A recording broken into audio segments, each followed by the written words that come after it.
Okay, thank you very much, Susan. And I'd like to thank Susan for inviting me, and I'm very honored to be here, particularly with some of the other participants in today and over the weekend, who are some of the pioneers in some of the ideas that we're going to be talking about and exploring over both today and over the next couple of days. So I'm really excited about this event. I want to talk about how architecture needs to engage in the circular economy, specifically in relation to building material resources. I'm interested in materials and how we can explore and extend some of the ideas that we apply to heritage conservation at the building scale to the scale of the material and of the component of the building. And I want to just talk about some of the ideas around that. It's a very wide subject. There's a lot to be said, and we will be talking about it all day tomorrow. So I'm going to touch on just a few things that I think are important, particularly with the idea of exploring value of materials, and not value just from a financial point of view, but the various different types of value that we can attach to the resources and the materials, the components, the things that we use to create our built environment. I want to start, if I get this working. Interesting. Okay, I'll have to do it this way.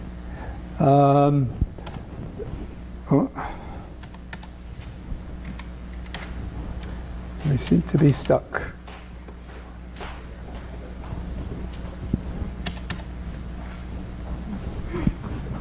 Nothing's happening at all.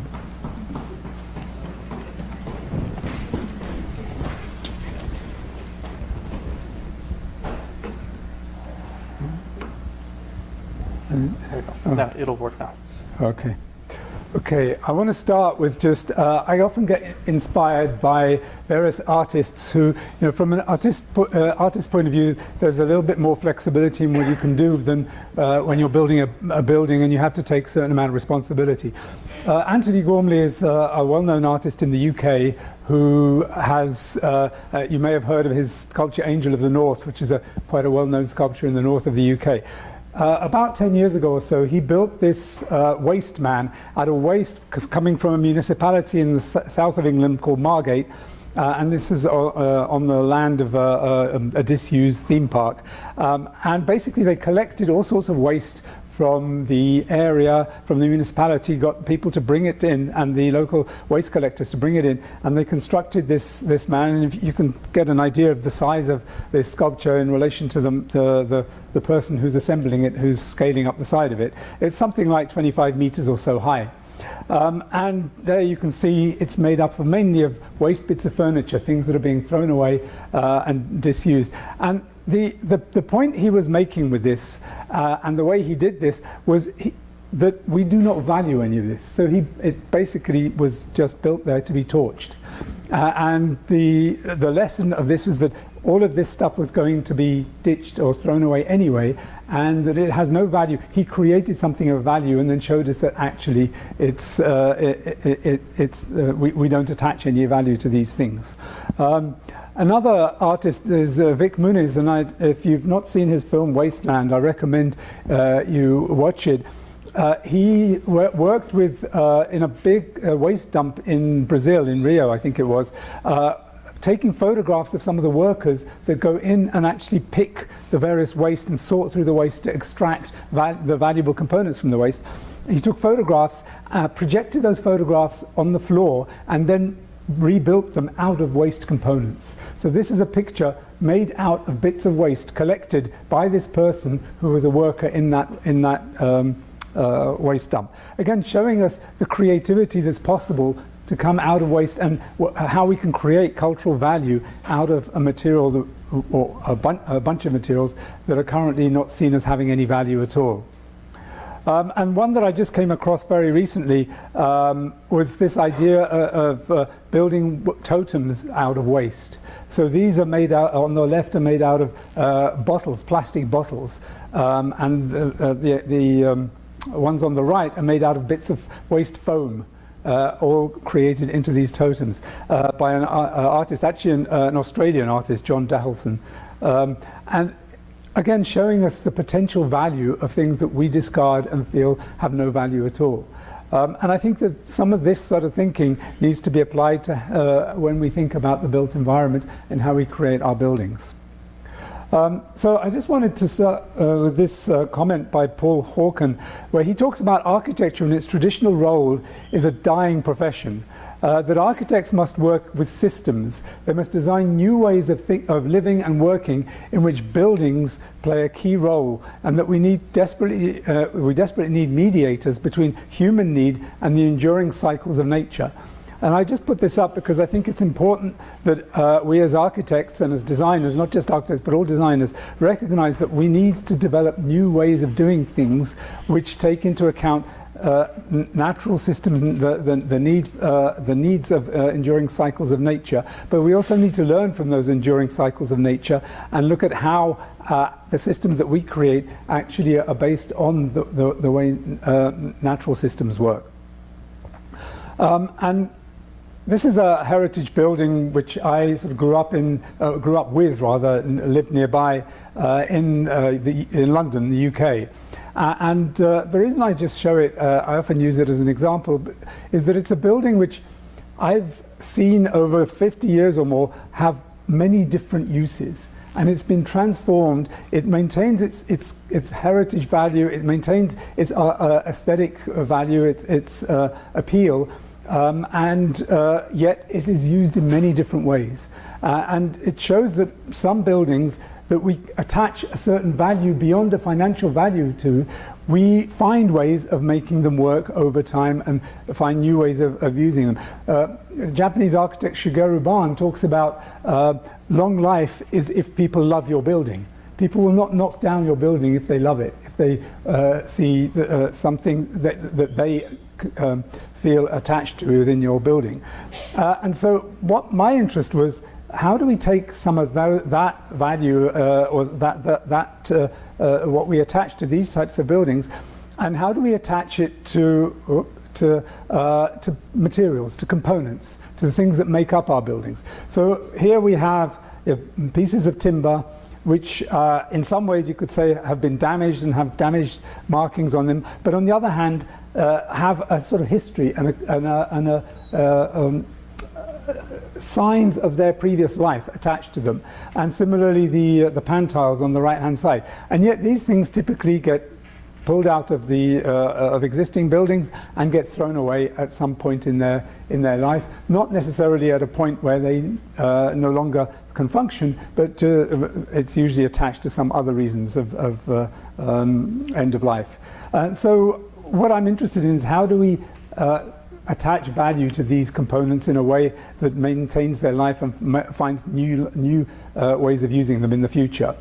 And I'm really inspired by this idea of storywood that some of you may have come across. This idea was actually proposed by the Delta Institute, who I don't know very much about. The idea of wood from urban sources with a compelling history and a unique provenance that sets it apart from other building materials. And it's the idea of recognizing the characteristics of used used materials that have markings on them, that have something in them that makes them different from brand new materials. How do we celebrate that? How do we use that to create particular new buildings or new spaces, new environments and so on, but recognizing the value of the old that's within these materials.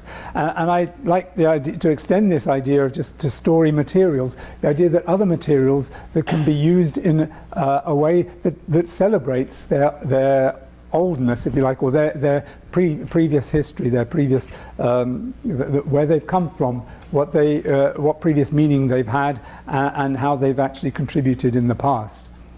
And I really think that this is something that we can extend to many materials and really look at how we can celebrate materials in this way. And this is just an example of a project in the Netherlands, actually, 3XN Architects, where they've taken old materials and they've integrated them into their own office space. This is their own office building, and they haven't tried to to make the old timber into something that looks brand new. But they've tried to use the character of the old in the new building that they've designed. It's interesting that we often look at old buildings and like the character of materials that are damaged in some way, or the old bricks that are not perfect and so on. But we don't want to do that when we're building a new building. But if we took some of these old materials, as they've done, and used them in new buildings in that way, we're actually increasing the value of those materials, or those spaces, I think. The other thing about that project is, which I'll touch on a little bit later, is that the project is also, I think, considering how to use these materials in a way that you can easily take them out at the end of the life of those materials. So that those materials are used in this building, but they're also the designer is also thinking about what will happen to them once they've been once they're no longer needed in this building, once this building, for whatever reason, comes to the end of its life. So this brings me to this very simple table, which I've sort of knocked up fairly recently, this idea of different scales, so building component material scale, and different types of value, and residual value. And I don't proclaim that this is the complete list of different types of value. These are just certain types of value. So we have the sort of financial value of components that we know, we typically measure on, and it's not cost effective if it's financially cheaper to do it some other way, and so we don't do it. I think that that's different from economic value, which is economic value to the community, which might be around employment, it might be around local supply of materials and so on, that brings all sorts of benefits. And I think it's different from social and community value, which is also around some of those types of ideas. I think there's cultural value at the building scale, component scale, and the material scale that I've sort of touched on with some of the examples I've talked about, where the cultural value of the material is something that we can explore and build upon and use in whether it's at the building scale, component scale, or the material scale. And then clearly there's the environmental value, the value to the environmental systems of thinking about materials and attaching an environmental value to them, whether it's measured in terms of carbon, whether it's measured in other ways, but how we are actually benefiting the environment by considering the residual value of the building, the component, or the material. And so what I want to do is just explore this in a little bit more detail through the talk and in some examples of buildings. And I just put this in, and this is a sort of indication of a building made up of many different layers and different layers which have different lives and different ways of engaging with us. To talk about, to just highlight the fact that we're not just talking at the building scale or the material scale or the component scale. We're talking about all the different scales that the building or the building industry and the creating the built environment engages with. And all of this is really sort of linked to this big idea that has been talked about more and more in recent years, has become a subject area, particularly in Europe, which is being explored at a wider scale, of how do we move from a linear system, a linear process in terms of our economy, to a much more cyclical or circular basis. And the Ellen MacArthur Foundation have been some of the leading thinkers around this subject area, and they've sort of identified or divided the industrial, the systems that we engage with, material systems, into what they call the sort of the natural flows or the renewable flows, which are on the left side of the image, from the industrial flows, which are on the right side of the image. And so we have throughput of materials through the center of the diagram, and then the natural or renewable materials flow back into nature and are absorbed in some way back into the natural systems. And as long as we use them in such a way that they can be absorbed back into nature, then there shouldn't be a problem with them. There may be some cyclical approaches to reusing them as well, but eventually they can be absorbed into the biosphere. But then we have more industrialized materials which are not easily absorbed back into the natural biosphere. And so then we have a variety of different loops, whether it's a sharing economy, whether it's the maintenance and prolonging of life economy, whether it's the reuse and redistribute economy or the refurbish and remanufacture, and then eventually, if nothing else, then at least to recycle.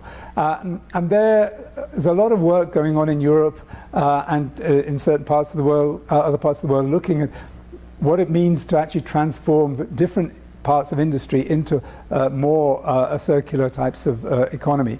And there are some, if you're interested, there are some interesting reports that the Ellen MacArthur Foundation have done for countries like Denmark, actually plotting how they would, how their construction industry could transform into a much more circular-based economy, and what are the opportunities from a financial point of view, what are the opportunities from an environmental point of view, and what other benefits would come from this.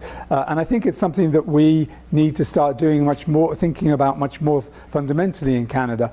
The previous provincial government did pass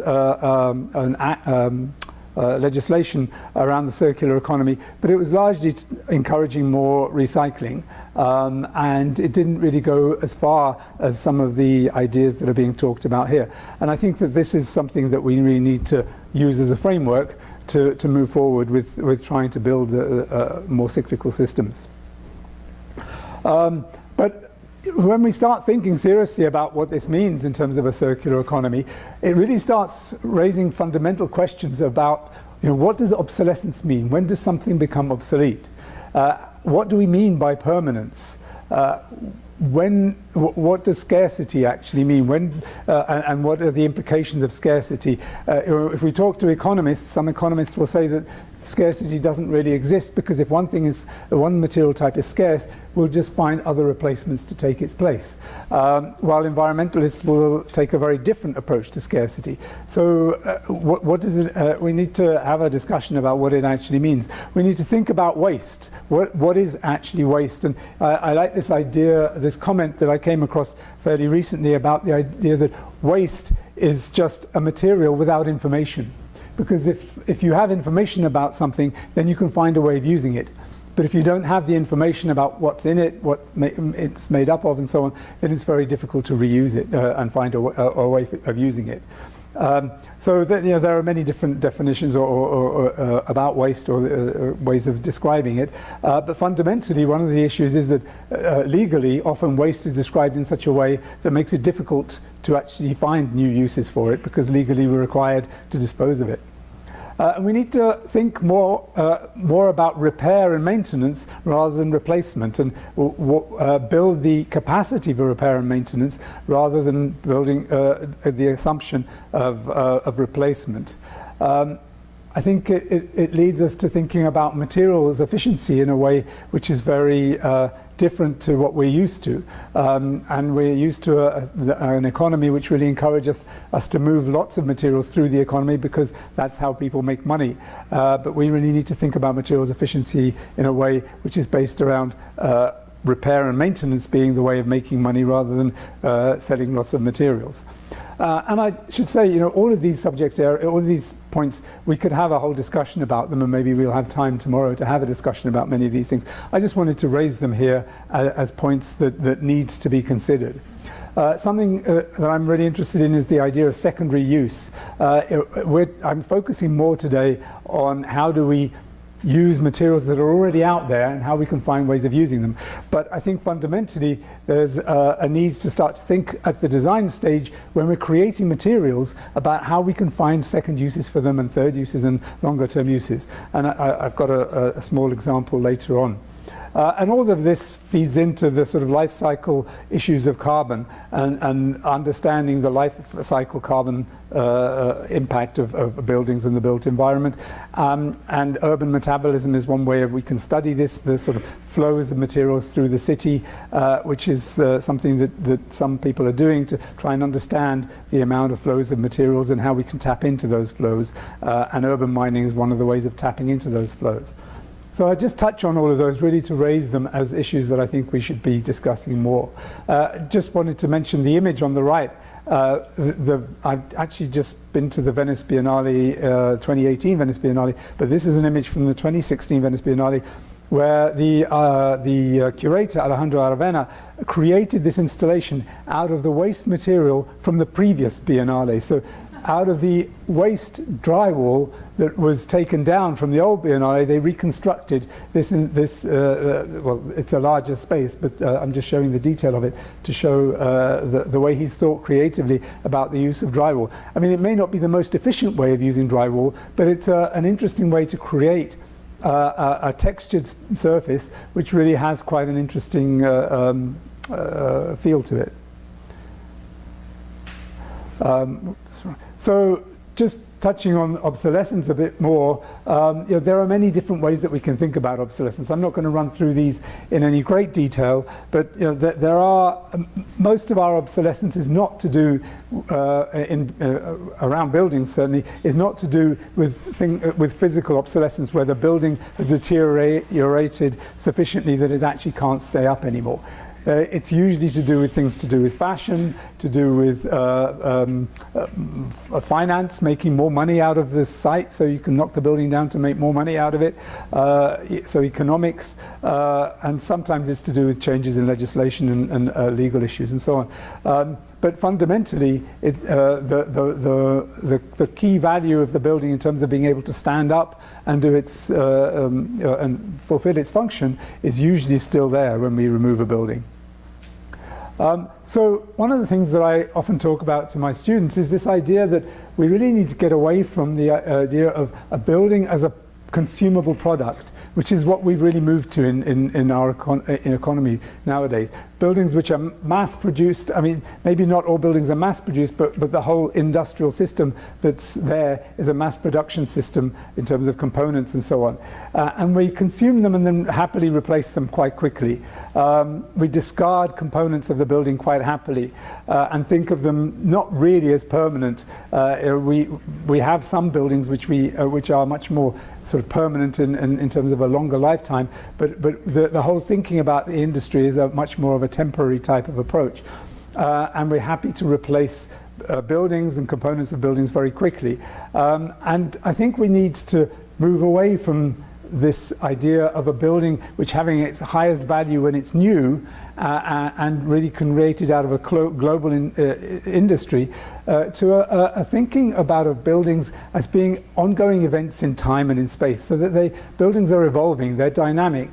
We recognize that buildings decay and that they need revitalizing at certain stages in their life, and they have cyclical aspects to their existence, and that we value existing rather than valuing new. We value localized rather than sort of internationalized, and we value the sort of adaptability and flexibility. And it's really about moving from a sort of product-based approach to a more process-based approach, and really thinking about buildings over time, rather than a building that's something that you just design and that's it, and then you've left it. And I think that this is actually exacerbated by the structure of the construction industry, and particularly the design industry, which is the design teams get put together to design the building, the contractor builds the building, and then we run away from it basically, and it's left to the operators to operate the building, and we have no ongoing relationship or little ongoing relationship to that building over its life. And then at some point in time a demolition, there may be refurbishment and then demolition. But we really need to engage in understanding buildings on an ongoing basis over time. So I just bring this in as an example because I think it's just a good example of a building that did not do any of that. This is, if you may not be familiar, it's called the Millennium Dome. It's a building by Richard Rogers Architects, a very prominent architect in the UK, built to celebrate the millennium, so built for the year 2000 to house the Millennium Exhibition. So during the Millennium Year, there was a big exhibition in there to celebrate UK. At that point in time, the UK was dynamic, or felt it was dynamic, and sort of it had a sort of buzz around it, and they were celebrating in this Millennium Exhibition. The problem, and they spent a lot of money on this building. The problem is nobody actually thought about what it was going to be used for after the Millennium Exhibition. And so the exhibition finished, they took all the stuff out, and they all stood around scratching their heads thinking, what are we going to do with this building now? And nobody really had any idea. And they tried to, they sent out a request for proposals from developers to buy the building off them, and nobody wanted the building because it had not been designed thinking about how it could accommodate a future use. And it hadn't even been designed to think about how it could be taken apart so that the components could be used in some way. In fact, during the construction or during the design phase of this building, there was a big fuss because the original roof was only going to have about a 10-year life. And there was a big fuss saying, why are we spending all this money on a building which is going to only have a 10-year life of the roof? And so they spent I don't know how many million, but many millions to put in a more longer life roof, but for a building that nobody really knew what to do with. And it stood empty for about 10 years. Because nobody knew what to do with the building, and because it wasn't really suitable for anything. And in the end, they gave it away, I think for like a pound or something like that, a symbolic amount. They basically gave it away to a developer who effectively built another building inside it. And it's basically a shopping mall and a performance arena. But the roof is just there because they didn't really want the embarrassment of removing the roof, but it really didn't serve a function. I mean, it does do the sort of first stage of keeping the rain out, but that's really all it does. The resources that went to waste on this, and the fact that it stood empty, and they were paying millions of dollars or pounds a year just to maintain and keep it sort of look after it and secure it and secure all that sort of stuff, and they didn't know what to do with it. So this is a reflection of the sort of thinking where we're not considering what we're doing in the long term. And I just put at the bottom this long life, loose fit, low energy. This is a slogan that came up, that the Royal Institute of British Architects came up with in the 1980s, I think it was, or early 90s, a long time ago, which is this idea of building for a long life, for a flexibility, so a loose fit, so that there's flexibility to accommodate different uses and to minimize the energy use. But they completely forgot about it when they actually did this building and completely ignored it. So I'm just going to talk about some examples of projects that I've come across and found as I was researching my book, which showed which highlight some of the ideas that I think and the potential of some of the materials that we can start to think about and use in creative ways. And really, what I'm trying to highlight here is the sort of creativity of trying to create the different types of value out of old materials or materials that have had a previous use. And I think that I just divided it here into two areas. One is areas where the design and construction team, if you like, really initiate thinking about how to use materials in a creative way. The second group is where the materials supply industry actually tries to develop materials that can be supplied to the industry that come from old materials and old ways of thinking about thinking about using old materials in new ways.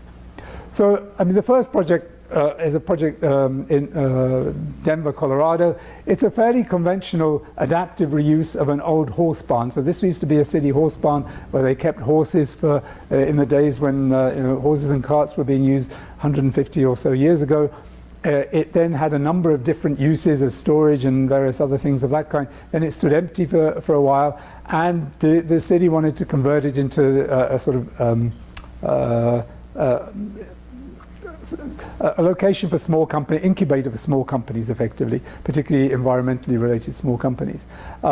And so it's an adaptive reuse of a very nice, interesting old building, and they tried to maintain the character of the old building as much as possible. They tried to, what there was left of it, because it was crumbling and falling apart when they actually got to it. But the interesting thing that I found about this building, or this project, is that it went beyond just looking at what was there in the building, but tried to take that idea and explore it in the rest of the things that they had to put into the building. So the designers, Trace Bird Workshop, who are a really interesting company in Denver, Colorado, acted as the designer and the contractor, so effectively design-build contractor, but they also acted as the material supplier and the deconstructor of other projects around in the area which they could then take the components and use them in this building. So one of the things that they do, and they've done this in a couple of other in some other projects as well, is they actually buy up old railway carriages that are used for shipping coal around the US. After a certain period of time, these carriages get discarded, and they have these really thick bits of timber, and I can't remember offhand what the particular species of timber it is. I think it might be maple, but I'm not 100% sure about that. And they clean it up, and they get these really interesting pieces of timber out of it, and they use it to create all sorts of interesting components. So here they've created a staircase out of the timber, which used to be in old railway carriages. They also created a whole bunch of the furniture that went into the building out of these old railway carriages.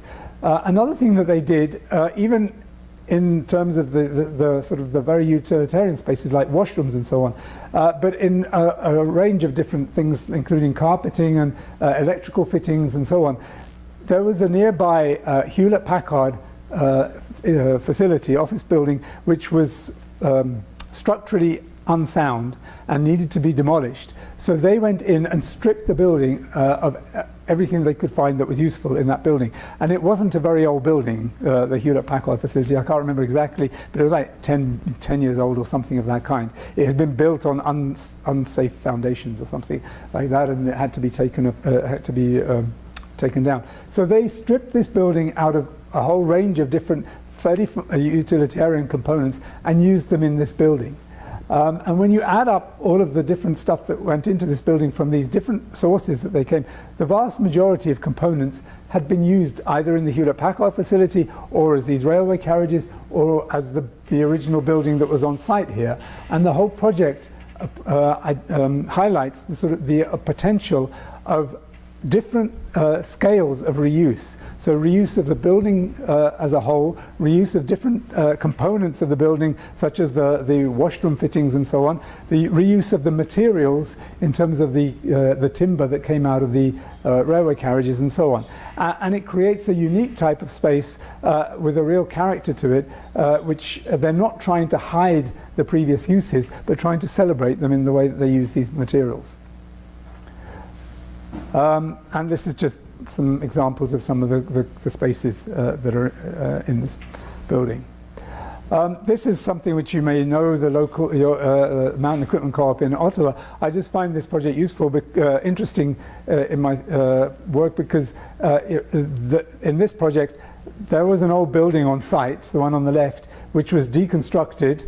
The picture on the right is the deconstruction process, and the material was stockpiled, and then the new design evolved out of the stockpiled old materials, including, I understand, the reuse of the old foundations and the floor slab to then build up from that building. So the new came out of what was available from the old. And then other reused materials were brought in from other sources to add to the old that was already there. And so the whole idea of the project was to celebrate the old. So the images here of the old lattice girders were something that modern girders wouldn't look quite like that, but they were happy to use the old ones and celebrate the fact that the steel and the other components had markings on them showing the old use of the material.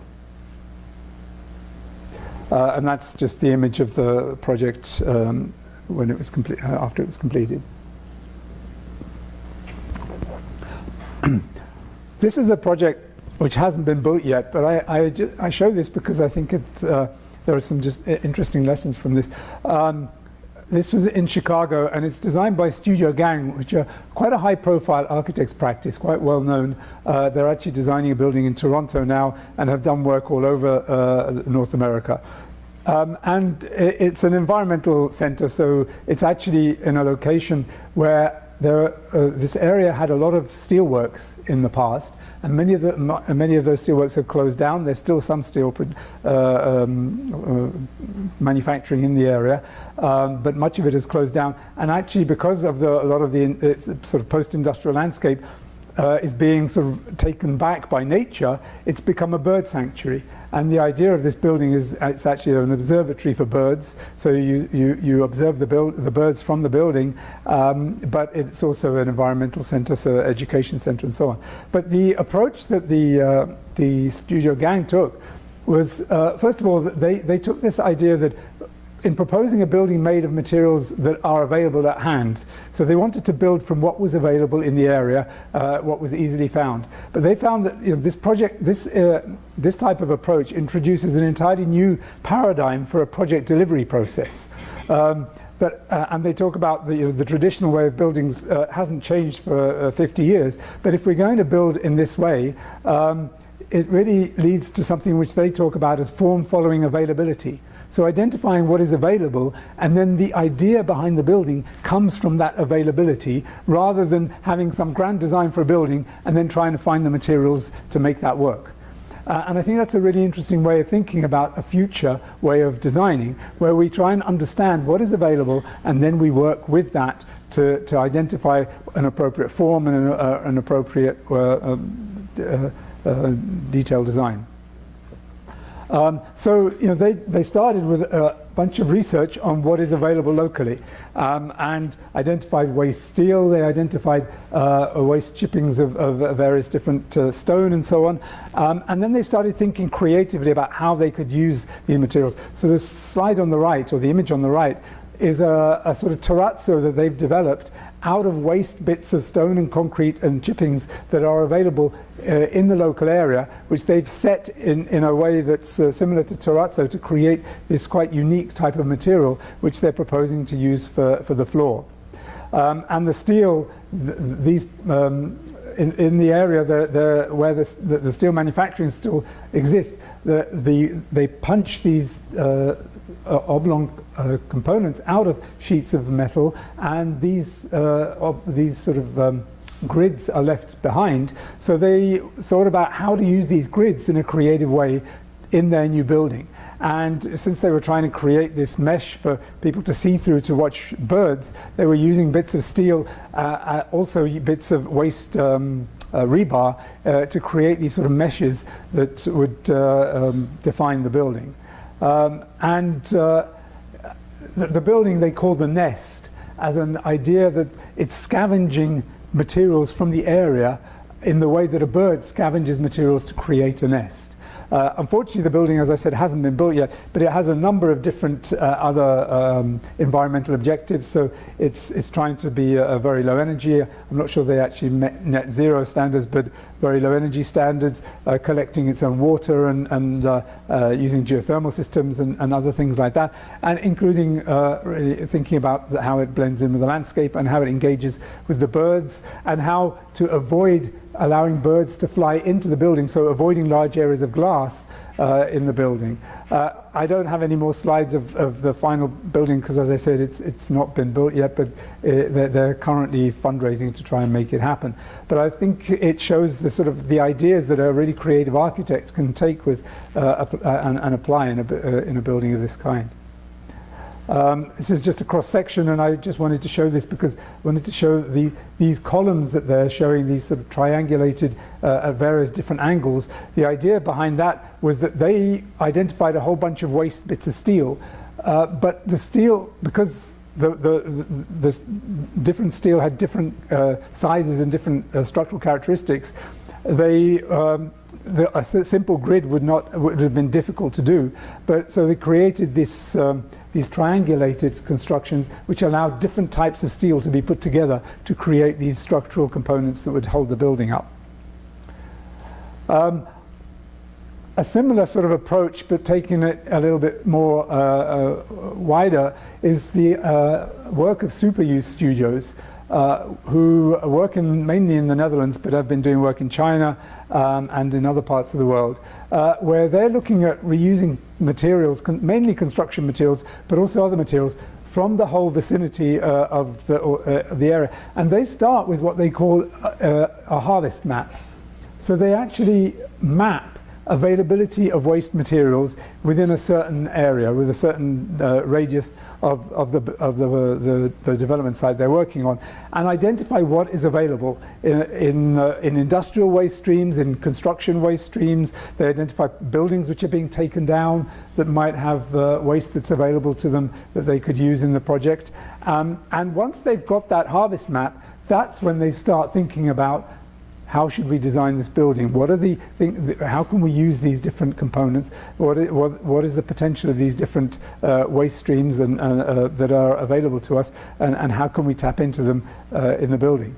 And so, for example, one of the waste streams they've identified and used in a couple of projects is these big cable reels, these big round reels which allow, or which have large cables wound onto them that are used in infrastructure projects. And a lot of these things, once the cable has been used up, they just get ditched, they get thrown away. They're made out of timber, which is not high quality timber, but is reasonable quality timber, and that can be used for a subsequent use. So they actually deconstructed these.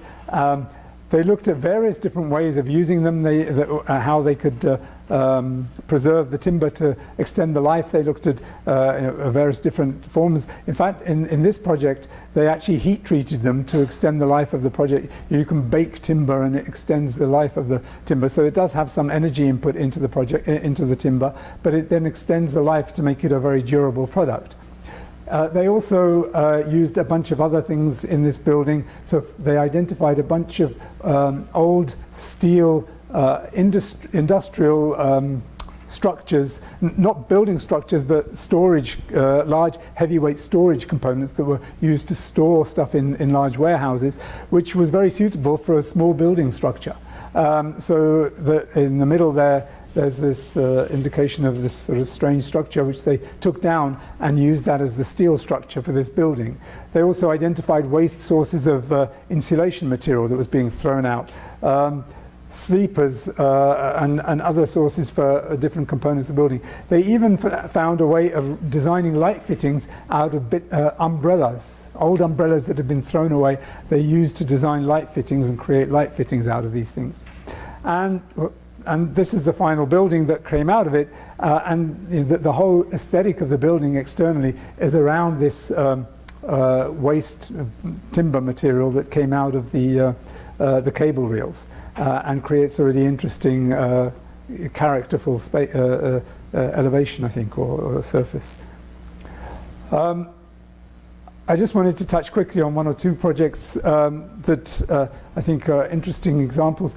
This is a very high-profile building in Brussels. It's the headquarters of the European Council, which is part of the one of the sort of administrative buildings of the European Union. And this was partly a renovation and partly new build. The idea behind this project was that they wanted to show some sort of unification of Europe within the building. So they collected waste window frames from all across the different members of the European Union. Oak waste window frames that were being taken out of old buildings and being replaced by plastic window frames. Usually quite good condition frames.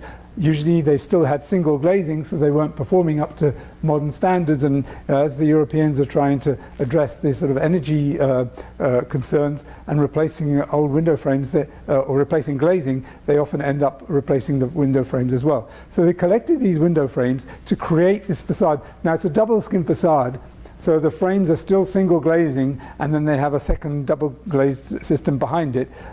So it's a sort of a sophisticated facade.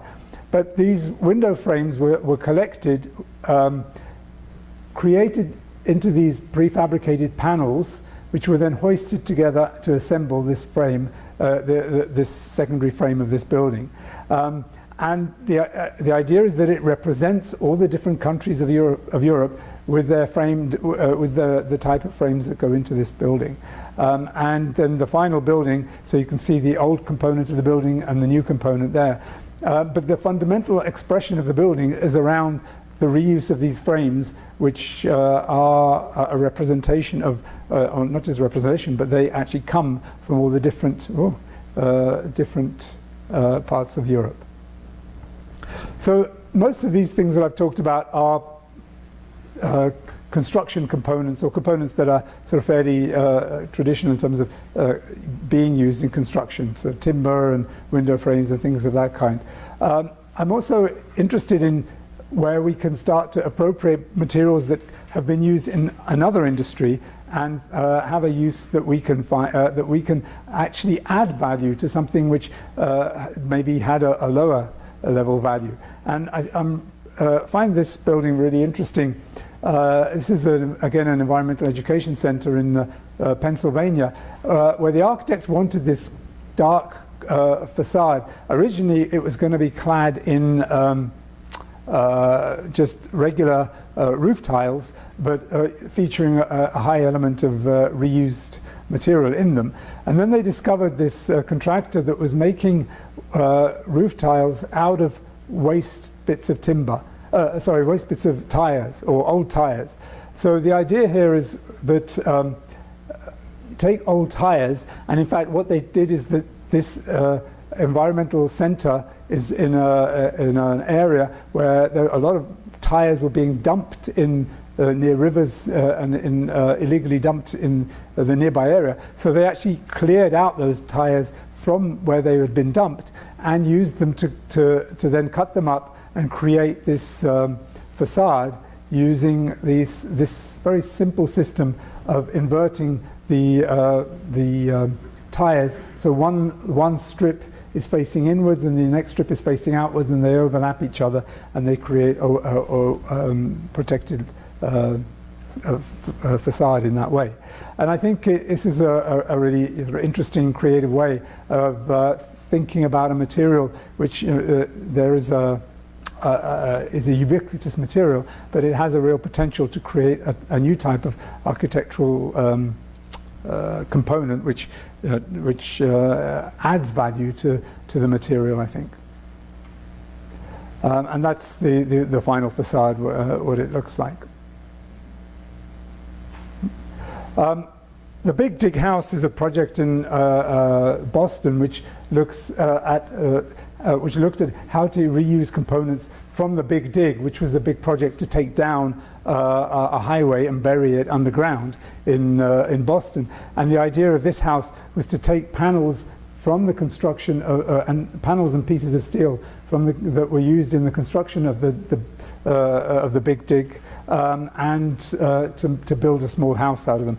The interesting thing about this is just the idea that we should be thinking, when we're doing large infrastructure projects, about what happens to the materials that are often used temporarily in those infrastructure projects, or that are coming out of these infrastructure. So these components weren't actually from the highway, the original highway. These were components that were used during the construction to reroute part of the highway temporarily while they were doing some of the deconstruction work. And so it was actually a temporary installation, but nobody had thought about what would happen to those components after this had been, after the infrastructure project had been finished. And so the architect proposed it for use in housing, and they built one house, and then they proposed this much larger project for a small residential development, and they proposed multi-unit residential, and they in fact proposed a whole series of interventions around Boston. Unfortunately, none of that happened, but it raised the idea that we should be thinking about this in relation to infrastructure projects, because infrastructure projects use a lot of materials which then get discarded but could be used for smaller scale construction projects. So I've sort of touched on a number of projects which are looking at use of old materials. I just wanted to mention briefly what I touched on right at the beginning, is that we also need to be thinking about how we use new materials now in a way that actually maintains their value over time, and that they don't get discarded once their first use is finished. So this is a project which was done by Arup, who are a major consultant, worldwide design consultant in the construction industry, in partnership with some suppliers and manufacturers, to design a small, it was just a small house, just as a demonstration project, which is made out of all components which could then be taken apart and go back to the manufacturer. So all these components were leased for the project and then sent back to the manufacturer. And the concept here was that each component had what they call a materials passport. So a set of information about that component which gives that information that allows it to be used again in future. As I mentioned at the beginning or earlier, the idea that waste is a material without information. So if we attach information, whether it's through barcodes, QR codes, or some other way of attaching information, that we know when that piece of steel we dig out of the ground, we know what it's, or we dig out of a waste stream, we know what its characteristics are. And similarly with all the other components in this project, they all had materials passports, so it created a database which is actually available online, and you can look at about which gives the characteristics of all those materials and allows them to be taken away and used in another project elsewhere. Now this was just a demonstration project, but and this is just some of the lessons that came out of this project, talking about leasing rather than purchasing, off-site manufacturing, materials that can be, selecting materials that can be reused. Some materials are more easily reused than others. Focusing on things like mechanical connections rather than sort of more permanent types of connections. Designing fit-out to comprise of interchangeable panels that will allow the interior to be fitted out in different ways. Thinking about mechanical systems that will allow them to be taken apart in easy ways, and electrical systems. But what I wanted to just highlight, that was an example project, but the ideas were then embedded into this project, which is actually a real project that Thomas Rao, architect, was asked to build a town hall or an extension of an existing town hall where they knew that they were only going to need it for 20 years. So the brief actually said, or the architect was instructed to design a building that would last 20 years. Now rather than design a building that was going to last 20 years and then sort of fall apart and get thrown away, he designed a building that you could take apart in 20 years and send all the components back to the manufacturer again. So all the components are leased here again. The lighting is actually provided by Philips as a lease of as a lighting service. So you don't buy their products, you buy a lighting service from them. And so this allows designers to actually think about buildings as being a temporary use of a material. So the building doesn't become a graveyard for the materials, it becomes a temporary store for the materials and components, and those materials then move on to become a resource for some other project at some future date. Now this does mean that we need to start thinking in different ways about some of the materials that we use. For instance, we need to think about how we, well, some of the points are similar to the earlier one about leasing components and so on. But for instance, in this project, some of the components were oversized because they wanted to use standard timber sizes so that they would be reused easily in future, and they wouldn't be components that would then it would be more difficult to find a way of using them. So by keeping to certain standardized sizes, it helps future reuse. And by using higher quality products, sometimes it might push the cost up a little bit initially, but those products then have a value at the end of the life of the building. Okay, so I wanted to finish off by just talking a little bit about the supply side, which is more sort of working from the scale of the building product and developing building products into systems that then architects and designers can use in their buildings. So, and I'm relying here quite heavily on work done in the Scandinavian countries, particularly a project which is called the Nordic Building Component Reuse Project. And they were looking at how to improve availability of used second-use components. And so they were taking components which were coming off buildings or becoming available from the waste stream, and thinking about how to develop new ways of using them. So for instance, these pan tiles, which were coming off buildings, they were damaged enough that people were hesitant to use them as a roofing material again. But there was no reason why they couldn't be used as a rain screen building envelope wall material. So they started to look at how to do that, and proposing an assembly system and a clipping system to create a building envelope system out of these old clay roofing tiles. And they looked at a number of different products, and they were trying to connect the idea of creating products with waste, and looking at this from a life cycle scenario, and developing actual technical solutions which could go through a testing process and an approval process, so they could be easily used by architects and designers, because often architects and other design teams are hesitant to take on some of these materials because of liability issues or approvals issues and so on. But if we actually, the approach they were taking was, let's develop products which would be available on the market, be sold on the market as tested and approved technical systems. So another one was looking at waste timber and small bits of timber that are coming out from a variety of different uses of timber in buildings.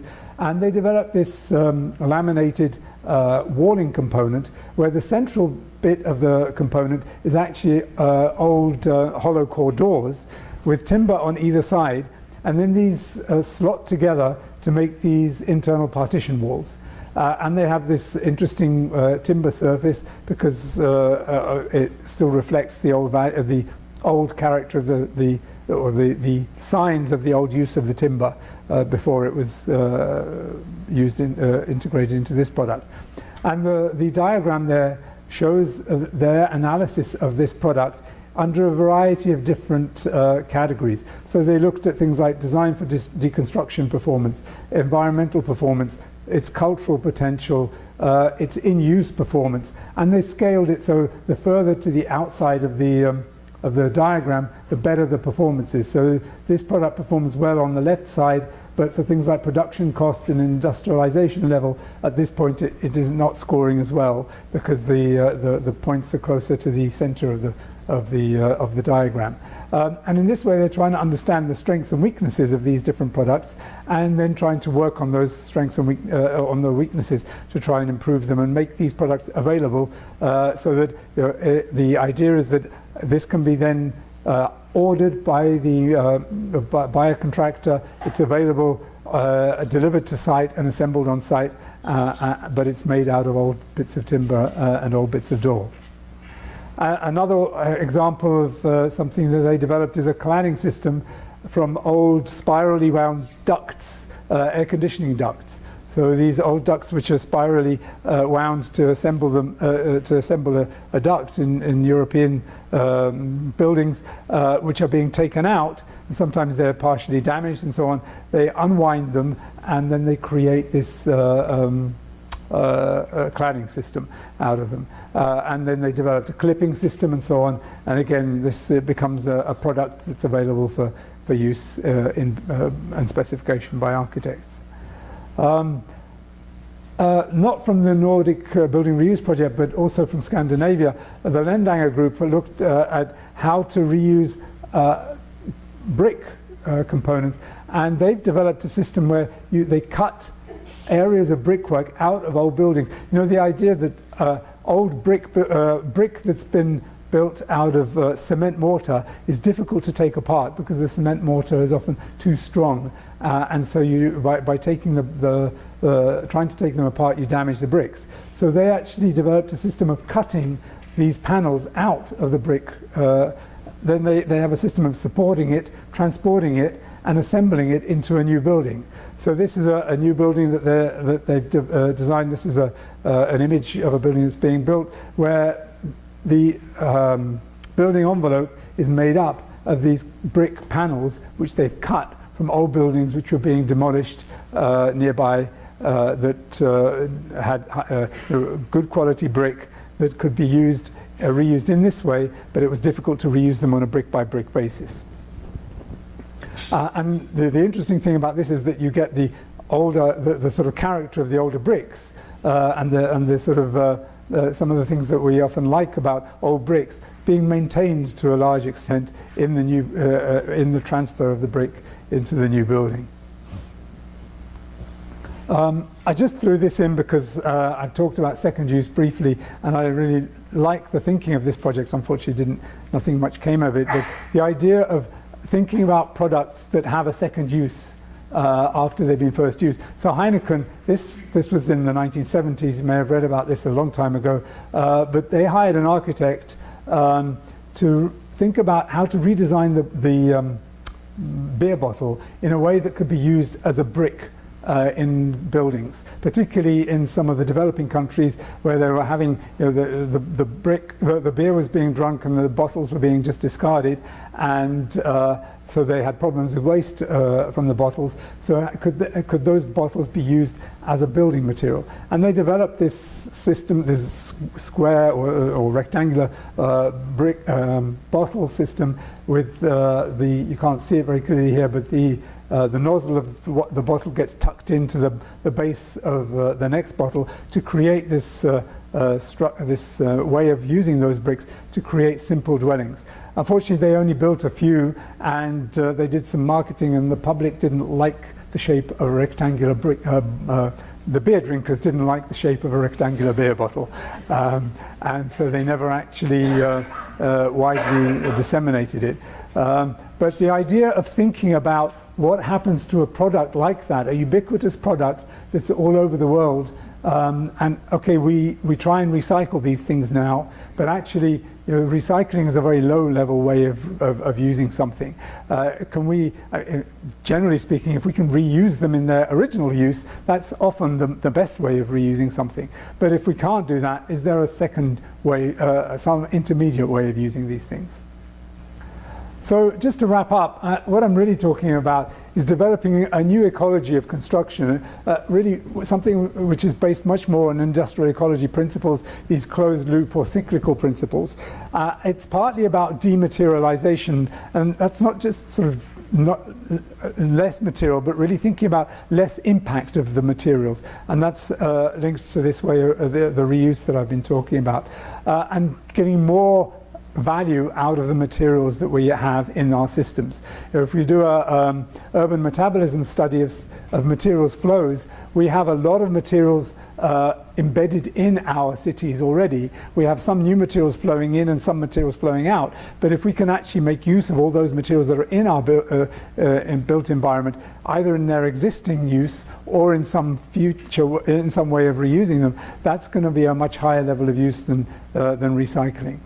And that leads to sort of elimination of waste, and I've mentioned things like focusing on process rather than product, and focusing on residual value, and the aesthetic and cultural potential and value that's embedded in these materials. It does mean new ways of working for design teams, for architects, for contractors, and it means, for instance, getting much more familiar with different sources of materials and the opportunities they present.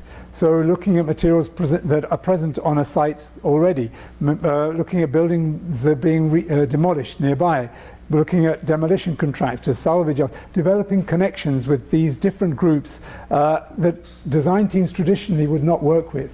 So a project that's trying to do this in today's world, it's ideally would want to have somebody who knows who understands these types of suppliers and can talk to them and work with them, or you need the architect or the design team to develop connections with these types of suppliers and to find out what materials are available and what and then think creatively about the potential of these materials. It also means a slightly different design process.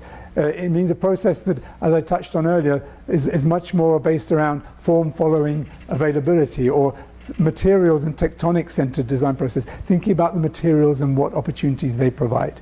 It requires more flexibility in process and in timing. As I mentioned, it requires new types of relationships with different groups that we haven't traditionally had relationships with as mainstream designers. It often requires a more opportunistic design approach, so looking at what are the opportunities that are available locally. Requires much more research and experimentation and trying things out, doing prototypes, developing prototypical ways of doing things. Building an aesthetic culture around renewal rather than new, and valuing old rather than new. It also requires economic flexibility, because budgets will be will be allocated differently. A project which has reused materials may actually have less money spent on the material, but more money spent on preparing the material, or it may have other different allocations of budgets. There needs to be a confidence in the design team of really thinking creatively and applying their knowledge of building science principles and so on, and understanding the carbon impacts of what they're doing.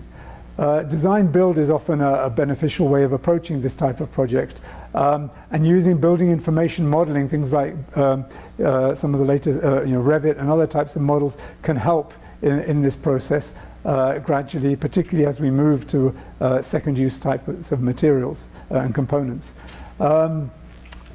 We need to be aware of issues of transport and storage and things like that, which can add cost significantly to the process. So if we're moving materials around a lot from different places, that add costs. If we're storing them and having to process them, that add costs. So simplifying processes can help the economic model. As I've touched on before, we need to think about how we deconstruct buildings for the future, so that the buildings we build now can be more easily deconstructed, and developing clear commitments to a more cyclical process with clear goals and objectives, and a design team that's really willing to work in an integrated way. So just to finish off, I like this quote by Jeremy Till, who talks about scarcity pushing us to see resources as part of a network of social and temporal relationships into which the designer intervenes. So design becomes concerned with the temporal life of objects and what comes before and after the instant of completion. So we're not thinking of design as just something that we're doing to create an object, but we're engaging in the life of components and objects over a period of time, and design and working with them in that way. Just as a point, the image in the background is a building in the Netherlands which uses timber, which is when they build the canals in the Netherlands, they build the walls of the canal out of timber, but every 25 years or so they replace the timber because they have concerns about the longevity of the timber in that use. But actually, if you then take that timber out and clean it up, you have a very interesting timber component that can be used. And they created this facade out of timber that was used in the old canals. So just as I like to show this image to students and others, that the idea that we got to stop blinkering ourselves to the future. We can't, like these guys who are interested in fighting their war, without thinking about the crazy salesman who actually might solve their problem for them. Now, I'm not advocating for crazy ammunition salesmen, but I'm advocating for actually thinking outside the box and thinking about new ways of doing things and being open to them, rather than just carrying on in a blinkered way that we are at the moment. So I just wanted to highlight, this is on the left is the book that I have been working on recently that is now available, and the Reuse Atlas is an interesting publication that's come out of the UK in the last year or so, which talks about some of the lessons that they've learned from a project which they built, which is called the Waste House in Brighton in the UK, which there's quite a lot of information about on the web, but is also written up in this book, really the lessons of trying to build a house completely out of waste materials. Okay, thank you very much.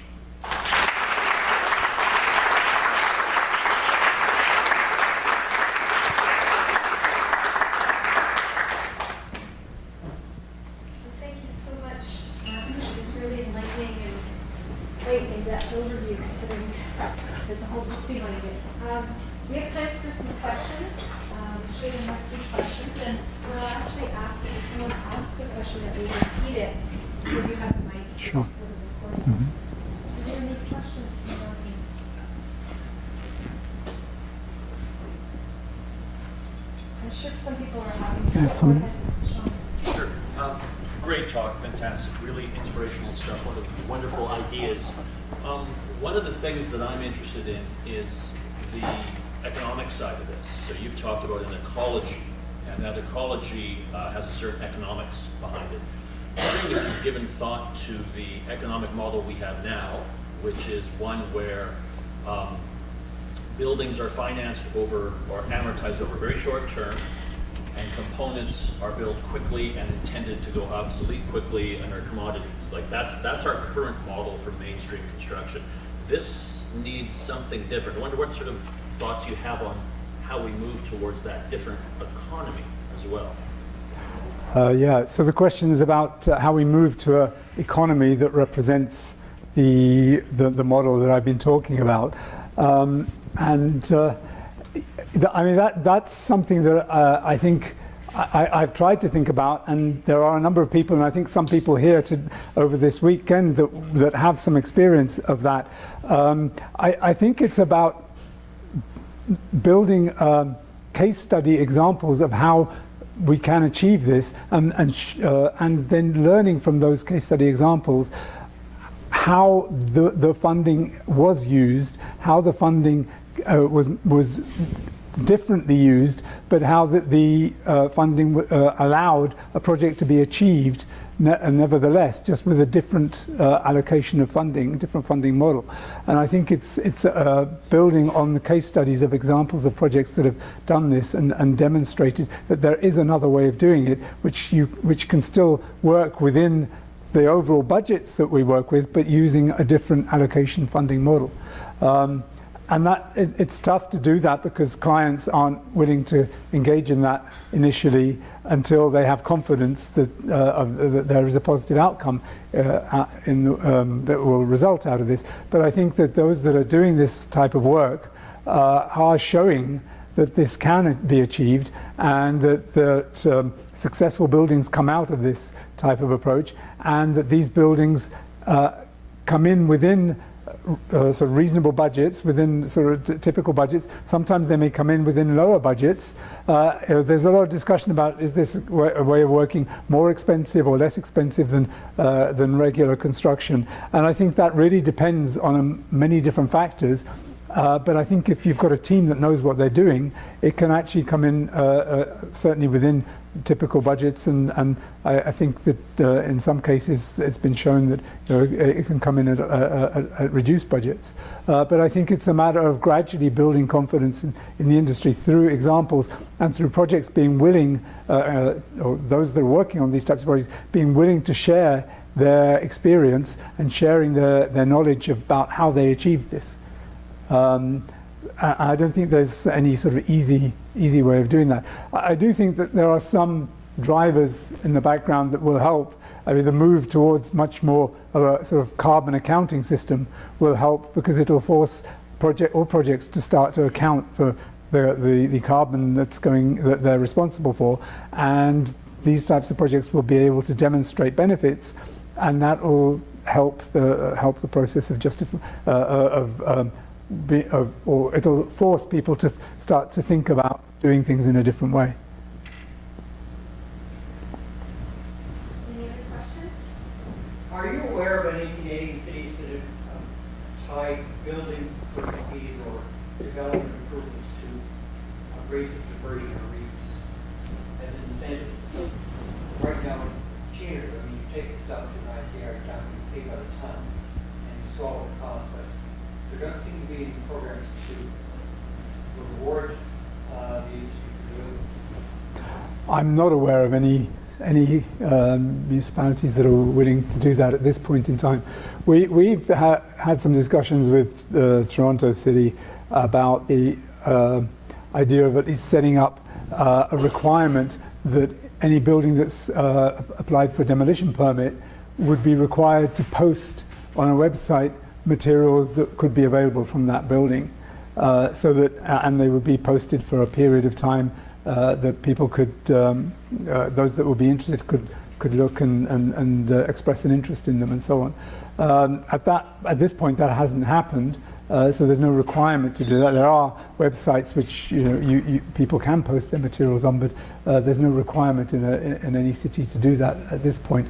I think that as we move to more of a concern about embodied carbon of building materials generally, then I think that some of these types of things will start to come out. You know, we're getting to the stage where building codes are starting to ask for or will be asking in the near future for quite low energy buildings, and the embodied component of the energy that goes into making the materials and building the building starts to become quite significant, and the carbon that results from that becomes quite significant.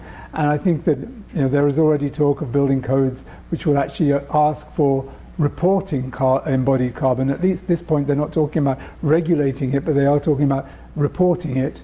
And then the next stage will be to start to regulate it, and that'll start to push these types of agendas much more, because one way to reduce your carbon, your embodied carbon impact, is to use reused materials. Jeremy? Hi Mark, a quick question. The passport building you talked about, when you had discussions with them, did they talk about how they do the financial model for actually building those buildings? Because it's not that model of you go to the bank and say, here's the building's got a value, they base your mortgage on that. The building is going to be leased. You own the land, you're leasing components, you're selling them back or giving them back. I'm not, like, do they tell how all that financing works? Because you can't go to the bank and say, I'm going to lease all this building, and they'll say, well, here's your mortgage, because it's not conventional. Did you talk about how they do that? Well, most of the ones that have done that have been publicly funded buildings, so they don't have that issue. Talk about how they're going to model that, because that would be part of their justification for it. Yeah, well, I think what they're doing is they're trying to develop a funding model with the banks that will allow them to do that. So the bank is part of that discussion. I haven't heard of specific solutions yet, but they are certainly aware that they need to develop a funding. They need to get the banks on board with a way of funding this type of project. So they're looking at that, but it's because it's relatively early days for these types of projects. Yeah, the second part to that same question is do they have a guarantee built into it that material, when it's taken back, is going to be used at its best value, or is it just going to be Well, I mean, it's difficult to police that, because if you lease a piece of steel from a steel company and then you send it back to them, it's difficult to force them to do something with it if they choose to dump it. I think the intention is that it will go back having value, so that they wouldn't want to ditch it. But since it's a lease, technically the company that's leased it to you owns it at the end of the lease, so they can do what they like with it. And if they wanted to throw it out, they could do. I think the intention is that it's designed in such a way that they wouldn't want to do that, because it's a valuable piece of equipment for them. Yeah. So I think I'm also following on the financial side. I mean, what you presented, it was very appealing in the sense that these are the ways that you can actually show the value and the history of material. But then when you go to the common, like the typical housing that people are looking at, like it might not be as fancy, but they just want to have something typical. It seems as if they build it to be demolished at some point, that there's no story or special thing about it. Do you see that this can be transferred to the, for example, typical housing that is just like uses the normal things that are around? Because these are special examples, but I'm curious, can be expanded to be affordable for everyone? So the question is about how this can be expanded to typical housing projects. And I think that it does need an element of culture change. As I touched on, we think of housing particularly as a commodity which, as you say, gets built for 20, 30 years, gets demolished. And we do need to think of a change in culture, to think of things, of housing and buildings generally, and our built environment in a way which isn't disposable. And I think that it's difficult to see this becoming mainstream without that element of change. I think it's possible to build one-off houses in this way, But I think that if we are going to change the whole industry, then there does need to be a change of culture, fundamentally, yeah. Because I'm interested in how that ideal actually relates back to vernacular housing, which often was adapted and people felt they could repair it. The materials might be at hand. They might deconstruct something to repair something else. So there was actually perhaps a tradition that we've lost a bit in some of our housing, which is, we still have some of that housing. But the newer parts will be look at what are the models for that. Well, I think certainly there are elements of the way that we used to treat housing and buildings generally, which we don't do anymore, which we should be learning from. And I also, this was one of the reasons why I maybe didn't focus on this enough in the presentation, but I had the little table which talked about different types of value. So, there's the financial value, but we're too quick about making decisions just based on the bottom line financial value.